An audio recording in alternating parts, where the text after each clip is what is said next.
Everyone, आज हम देखेंगे अकल्चरेशन के बारे में। ये कॉन्सेप्ट जो था इसको कॉइन किया गया था 1880 में American geologist John Wesley Powell के थ्रू। अकल्चरेशन एक ऐसा प्रोसेस है जिसमें कोई पर्सन या फिर कोई ग्रुप एक कल्चर से अपने खुद के कल्चर से दूसरे के कल्चर में कांटेक्ट में आते हैं, एक कल्चर से अनदर कल्चर के कांटेक्ट में आते हैं और अडॉप्ट करते हैं कुछ वैल्यूज़, कुछ नॉर्म्स, और अपनी जो डिस्टिंक्ट आइडेंटिटी है उसको भी बचाए रखते हैं, उसको भी बनाए रखते हैं। ऐसे ही कुछ और टर्म्स भी इसमें यूज़ किए गए हैं, जैसे एसिमिलेशन। एसिमिलेशन का मतलब ये होता है जिसमें कोई ग्रुप जो अडॉप्ट करता है किसी न्यू कल्चर को, और इससे ये लोग क्या करते हैं ना, दूसरे के कल्चर को अडॉप्ट करते हैं और खुद के कल्चर को भूल जाते हैं, उससे रिप्लेस कर देते हैं, सिर्फ ट्रेसेस ही बचे रह जाते हैं इनके कल्चर के। और एक टर्म है जिसे हम कहते हैं सेपरेशन। सेपरेशन का मतलब ये है कि ये खुद के कल्चर को सुपीरियर बताते हैं और दूसरे के कल्चर को कुछ नहीं समझते हैं। ठीक है, refers to the process wherein an individual group comes in contact with a new culture group but does not embrace aspects of new culture as they wish to maintain their own unique identity without being contaminated by the values and norms of another culture। ये लोग क्या चाहते हैं कि इनकी जो identity खुद की है, खुद के जो नॉर्म्स है वो बने रहें और ये किसी के नॉर्म्स या वैल्यूज से ये लोग कॉन्टैमिनेट ना हो, इनका सुपीरियर कल्चर जो है वो ऐसे ही बना रही है सेपरेशन। ठीक है, अब हम देखें इंटीग्रेशन। इंटीग्रेशन क्या होता है? तो इंटीग्रेशन इंडिविजुअल या ग्रुप जो है अडॉप्ट करते हैं जो न्यू कल्चर है उसको, और खुद का जो ओरिजिनल कल्चर है ना उसको भी मेंटेन किए रहते हैं। ये जो कल्चर अडॉप्टेशन होता है इसको हम कंसीडर करते हैं कि ये सिग्निफिकेंट होता है स्मूथ फंक्शनिंग ऑफ सोसाइटी के लिए। अगर हमें स्मूथ फंक्शन करना है, सोसाइटी को फंक्शन कराना है स्मूथली, तो इसके लिए हमें इंटीग्रेशन करना पड़ेगा।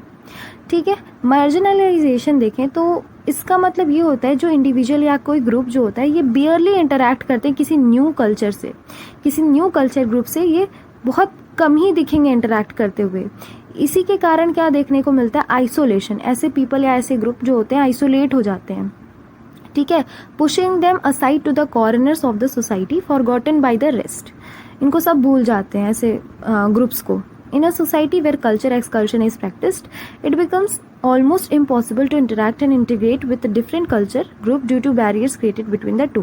तो ये था marginalization। ट्रांसम्यूटेशन के बारे में देखें तो ये एक ऐसा प्रोसेस है जिसमें जो कल्चर है ये दूसरे कल्चर से इंटरैक्ट भी होता है, और जैसे एक कल्चर जब दूसरे कल्चर से मिला तो ये लोग मिलके ना एक नया कल्चर क्रिएट करते हैं, तो ये होता है ट्रांसम्यूटेशन। इसके बारे में देखें अगर हम तो the process in which importance is placed on both maintaining one own culture while also adopting aspects of a new culture, but instead of integrating and switching between the codes and conducts of two different cultures, the cultures are amalgamated into creating a new one.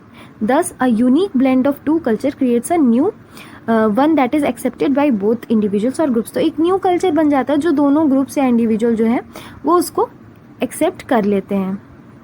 Indian fusion, इसके बारे में देखें तो India में distinctive fusion देखने को मिलता है वेरियस कल्चर्स का। इसका बहुत अच्छा एग्जाम्पल अगर हम देखें तो उर्दू लैंग्वेज जो है वो ब्लेंड है अरेबिक का, पर्शियन का, टर्किश का और हिंदी का। तो ये बहुत ही ब्यूटीफुल एग्जाम्पल है amalgamation and transmutation of culture का। स्कल्पचर देखने को मिलते हैं एनिमल्स के स्कल्पचर, जैसे काऊ, एलिफेंट्स और मंकी के काव किए रहते हैं, ये चर्च की वॉल्स होती हैं उस पे। ये भी एक एग्जाम्पल है कि इंटीग्रेशन देखा जाता है हिंदू का और क्रिश्चियन ट्रेडिशन का, तो एंड कल्चर्स का, ये दोनों कल्चर्स का इंडियन सोसाइटी में। Such interactions have become a part of our daily life due to multi culture nature. हमारा मल्टी कल्चर नेचर है और ऐसी इंटरेक्शंस हमारी डेली लाइफ के पार्ट हैं। Acculturation allows us to learn and understand new aspects of various culture and appreciate their differences। तो ये हमें नए नए कल्चर से हर रोज़ एक नए कल्चर हमारे जो डेली लाइफ का पार्ट बन चुके हैं ये हमें सिखाता है, समझाता है अकल्चरेशन जो है वो। अगर resentment towards other culture and the believe that one's heritage is superior can result in the marginalization and separation of different cultures। अगर हम ऐसे ही सोचते रह जाएंगे कि हमारा जो कल्चर है वो सबसे बढ़िया है तो हम किसी को भाव भी ना दें, ठीक है, दूसरे कल्चर को, तो ये इससे क्या देखने को मिलेगा? मार्जिनलाइजेशन और सेपरेशन ही देखने को मिलेगा, और इससे अल्टीमेटली डिसरप्ट होगी हमारी जो फंक्शनिंग है सोसाइटी की वो।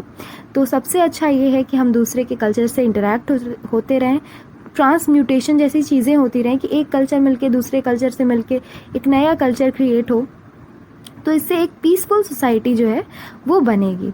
तो ये था आज का हमारा टॉपिक। Thank you.